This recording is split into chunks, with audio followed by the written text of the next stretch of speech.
Since I have this, I'm going to elaborate a little bit on this, if you don't mind. It has to be an hour and a half of preaching. I'll move this for a second so you can see this more clear. This is a vessel where we put incense during the liturgy, Holy Mass service. Now, the coal, we put a coal in there and we light it up.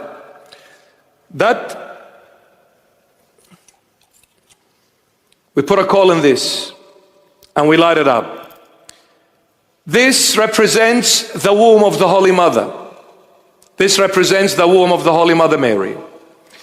That coal that is with fire is the coal that is the body of the Holy Mother, and the fire is the second person of the Holy Trinity, who is God himself, the Son of God, who is God. Now God is fire in his nature. So that fire came into this coal, into this body of Mary, the Virgin of all virgins, yet she was never burnt. Fire dwelt in her womb, but she remained. It didn't consume her, didn't burn her. She was mixed with that fire, but remained as Miriam. Now, when that fire mixed with that body, and we put that incense, that smoke or that vapor that comes out, that is the smell of life, fragrance. That is the smell of life. The Holy Mother gave us life, Jesus Christ. He is our life. So that smell of life is the Lord Jesus being carried in her womb. This life is about to come to give life to those who choose him.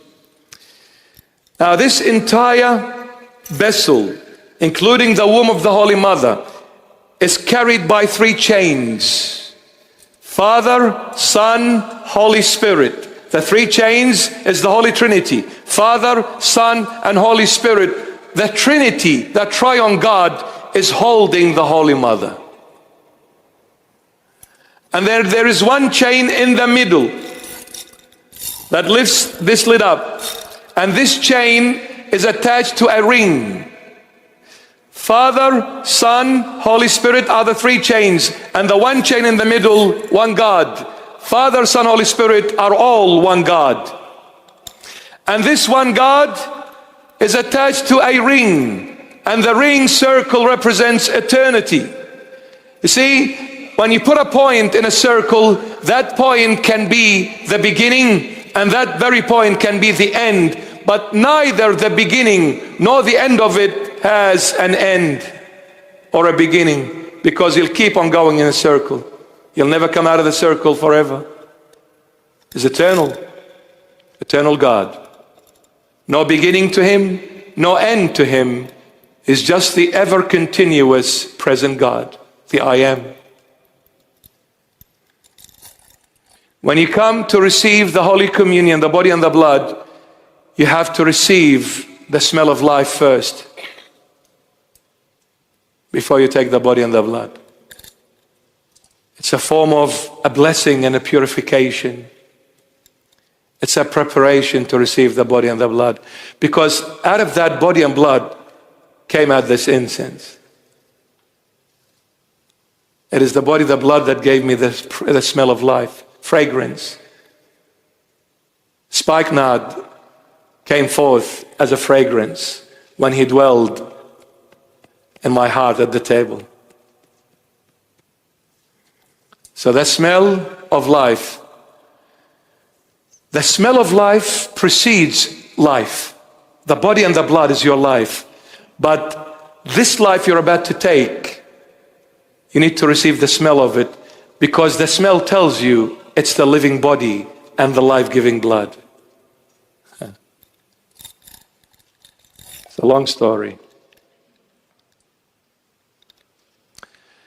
You know, when they asked John the Baptist, who are you? He said, I am the voice crying in the wilderness, prepare the way. He called himself the voice. Why? Because he said, the one who comes after me, meaning Jesus Christ, the one who comes after me, who is before me, is the Logos, is the Word. I am the voice to the Word. Why? Because the voice precedes the Word. I'm speaking to you words. Can you see the Word? No. What do you do with the Word? You hear it first before you see it. So the Word can only be heard first. Then, after being accepted, you see the Word. What precedes the Word is the voice, and what precedes life is the smell of life. You with me? When you smell a fragrance, you say there is something living. When you smell an odor, you say something is dead. So when you come and smell this fragrance, you say, oh, Christ is living. I'm about to receive the living body and the life-giving blood.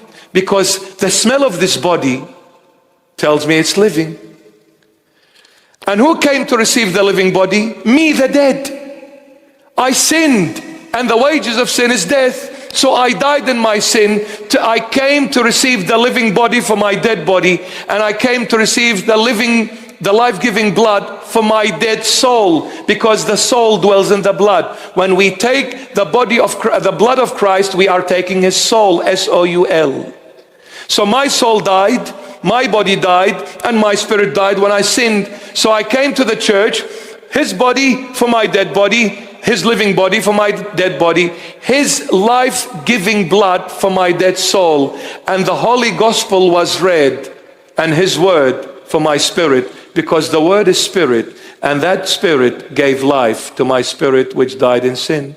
Body, soul, and spirit is resurrected every time you receive the Holy Communion.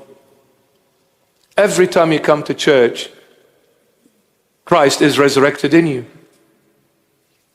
Christ is resurrected in you.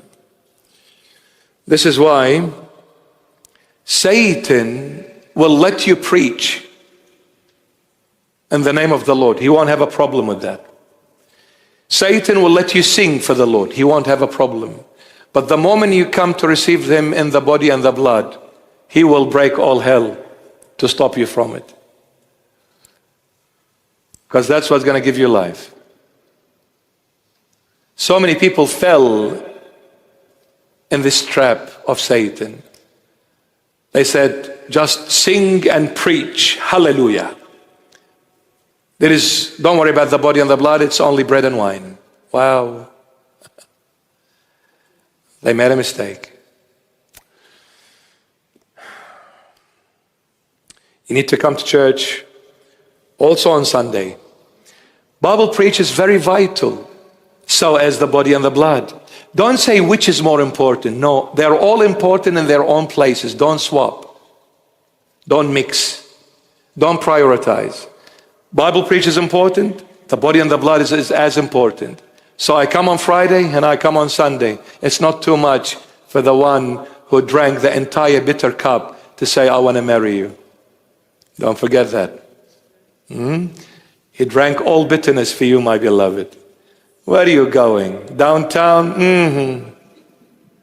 Step on downtown, step on clubbing, step on everything. And my daughter, I beg of you, dress sensibly, responsibly, my daughter. Your body is the temple of Christ. You don't reveal it to strangers. I beg you, my daughter. And my son, what are you doing with this body? What are you doing with it? It's the temple of God. It is a place for God to dwell in. It is not a show or some sort of fashion show to reveal it to the world. It's not.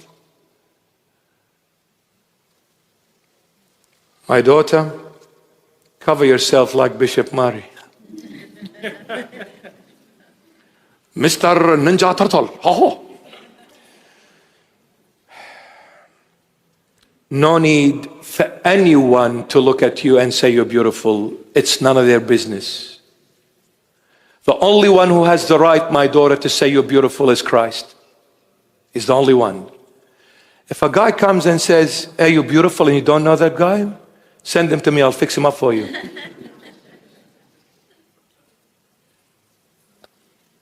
God bless you. We'll just say a couple of we're going to listen to a hymn? Yeah, might as well. Yes, let's listen to this hymn, we'll come back.